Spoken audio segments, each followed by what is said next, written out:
Sunrise once upon a time. In a small dusty village called Eruwa, where the sun rose red and strong every morning, there lived a humble woman named Mama Tunu.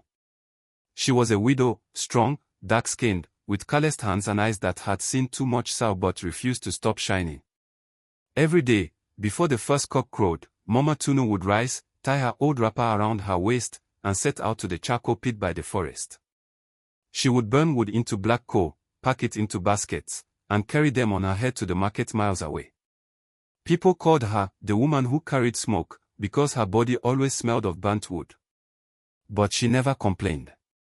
Her heart carried a single dream, to give her only son, Tunde, the life she never had. Tunde was a bright child, sharp eyes, curious mind, and a spirit that thirsted for knowledge.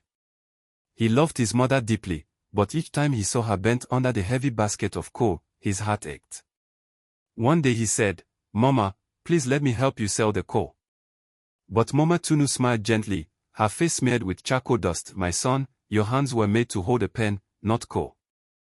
Go to school. Let me carry the black so you can bring us the light." Years passed. Mama Tunu worked harder than ever. Sometimes she went hungry so Tunde could pay for his school fees. She walked barefoot under the hot sun, her feet cracked and her back bent. But every time Tunde brought home his report card, filled with high grades, her heart danced. When people mocked her in the market, "Why waste your sweat on education? He'll forget you once he sees the city." She would smile and reply, "A seed that grows under love will never forget its root." Many years later, the day finally came. Tunde graduated from university with honors. He returned to the village wearing a neat suit and carrying a certificate that shimmered like morning dew. The villagers gathered, amazed. "Is that Mama Tunu's boy? The one whose mother sold coal?" Tunde ran to his mother, knelt down, and held her so tightly that the whole market went silent.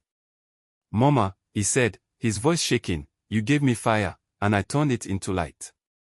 You carried coal, I will now carry you." Mama Tunu wept tears that washed away years of pain. The same hands that once carried coal were now adorned with gold bangles, gifts from her son.